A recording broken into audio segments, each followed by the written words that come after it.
Greetings, everyone. I'm Rokelle Lerner and proud to be the Senior Clinical Advisor for Crossroads Centre in Antigua. And today, I'd like to talk to you a little bit about boundaries and relationship. You know, someone taught me that if they had to summarize the 12 steps, they would say step 1, 2, and 3 is about giving up. Steps 4, 5, and 6 is about fessing up. 7, 8, and 9 is about making up. But steps 10, 11, and 12 are about growing up. And that's what boundaries are about. In our recovery, it's about how do we grow up. Boundaries are about putting spirit into action. It's bringing the divine or spiritual into our everyday lives. Not just about talking about it, but by showing respect for ourselves and other human life. That's how we grow self-esteem. For addicts, alcoholics, this is how we develop integrity when we've lost self-respect. Now, boundaries, what are they? They're limits. They're internalized limits. Physical limits, emotional, intellectual limits that provide us with the precious knowledge that we are separate human beings. We have separate thoughts, separate emotions. And boundaries are born in relationship. In other words, infants are born boundaryless. It's the relationship between that infant and the caregiver that shows us where we end and others begin. And if I have to tell you or guess the one emotion that stands in the way of us forming healthy boundaries, that emotion is guilt. If you can't tolerate guilt, you will not be able to set healthy limits with other people. Let me give you an example.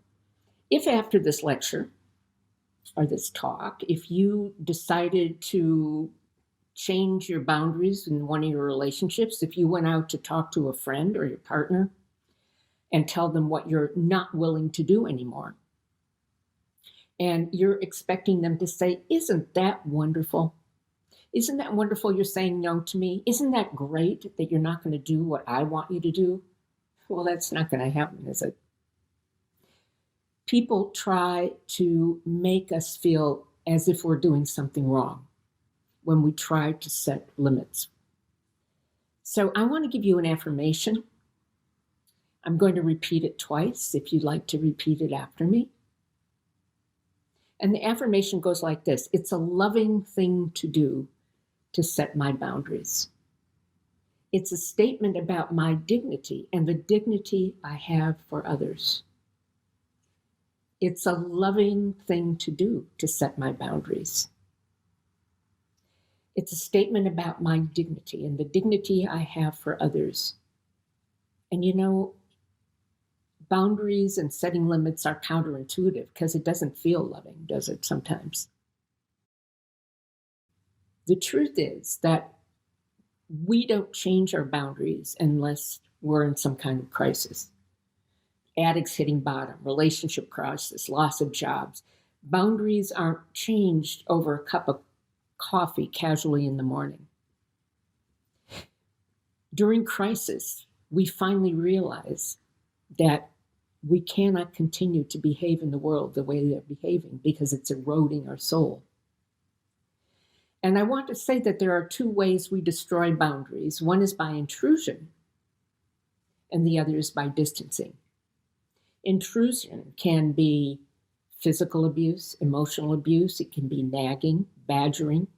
It can be going into someone's room and looking around, peering at someone's mail, interrupting people in mid-sentence. That's intrusion. And usually intrusion is done out of anxiety. The other way we destroy boundaries is distancing. Has anyone ever experienced someone who ignores them or someone who withholds their love and attention, giving the silent treatment? That's distancing, and that's usually done out of fear. So I want to give you an affirmation. Those of you who tend to intrude, I will take responsibility for my anxiety and not expect you to fix it. I am not willing to leave my sense of self to connect with you. Boundary distancers, an affirmation for you is I can be connected to others without being consumed.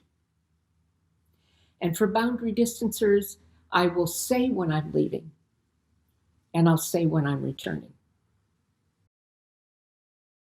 Emotional, physical, intellectual boundaries is about moving from reactivity to integrity. And one way we do this is the knowledge that sometimes you can't control your emotions, but you can control our behavior. Emotions flow, they come, they leave us. We can't control that, but in our recovery, we can't control the way we behave. That's moving from reactivity to integrity. Till next time.